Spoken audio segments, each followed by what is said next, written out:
What's the meaning of clinch?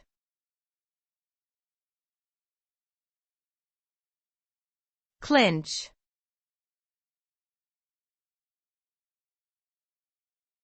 Clinch.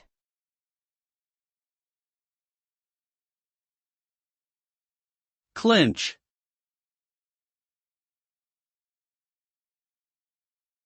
Clinch.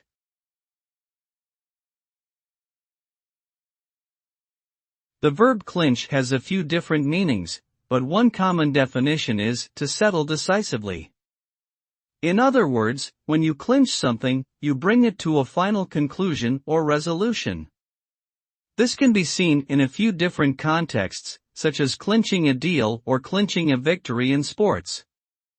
Ultimately, the result of clinching is that something is firmly and definitively decided or accomplished.